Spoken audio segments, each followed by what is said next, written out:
Hello everyone, Ben here, and today we've got something a bit different. I want to talk about how you learn from mistakes in sim racing, and to do that, I'll take you through a particularly bad race that I had recently, and take a look at some of the big mistakes I made as I try and draw some lessons for future races, and hopefully help you reflect on your racecraft as well.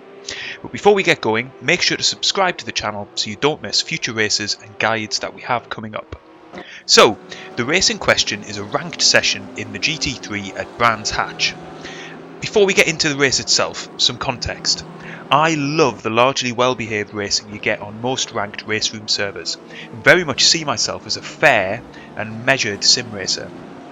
My reputation is in the high 80s in RaceRoom, reflecting that I've largely kept my racing clean in the vast majority of races I've ran, and that's despite coming up against some connection issues which saw me lose some reputation pretty badly.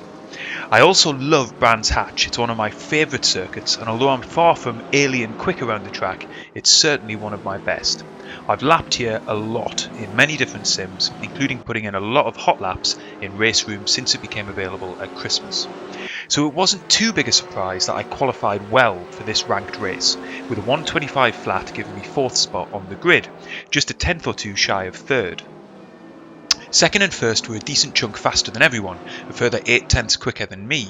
For someone used to qualifying in the middle of the grid, this was heady stuff indeed. So even though a win would be unlikely, a podium was definitely a possibility, yet those expectations would be dashed very early on. Let's watch from the beginning of lap 1 from my onboard.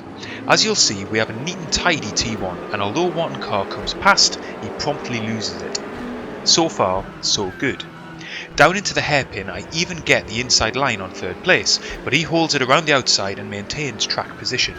So right now I'm feeling like I can make a move on this guy, and as I'm armed with the belief that I'm quick around this track, I'm feeling quite aggressive about getting ahead of him on lap 1.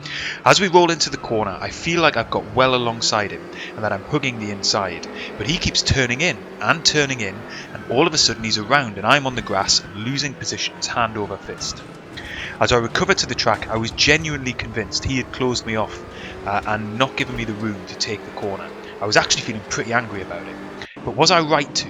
Let's take a look from outside the car at the entry to the corner. As you can see, despite feeling like I was alongside in the heat of the moment, the reality is I barely had my front wheel alongside his rear bumper. I'm the one who initiates contact before clipping a curb, and then it's my car that pushes him round as he's already lost it due to the original contact. The accident is, at least, 95% my fault. So, I just punted somebody off on lap 1, properly ruining their race and fundamentally damaging my own. What did I do wrong? Well, firstly, I decided to make the move far too early, before any real racing had played out, before we were even close to the braking zone. That meant I was insufficiently aware of what was going on in the corner itself until it was too late. Secondly, I gambled on him taking a wide line, with zero information to base that bet on. This was lap 1, I hadn't seen him go through that corner, and so it was entirely speculative that he wouldn't look to take the same line as me as we approached the turn. Third, when in the corner itself, I overestimated how far alongside I was in the braking zone, and I didn't think enough about just how short a braking zone it is in the first place. It genuinely felt as if I was at least alongside his rear axle, and therefore he'd have a very clear sense of my presence, but I wasn't. And finally, when it should have been obvious it wasn't working, I kept my foot in, holding to the belief that we'd be able to go through the corner side by side if he straightened his wheel, but that was something he clearly couldn't do. All in all, it's pretty embarrassing. But I'm sorry to say that this isn't even the worst mistake I made in the session. Fast forward to later in the race and I'm down in 8th place. I've been lapping behind this Porsche for a long time, unable to get past despite being much quicker through various corners of the track. As we come towards the end of the lap, I'm within 2/10ths and I decide I'm going to make a move into the left-hander.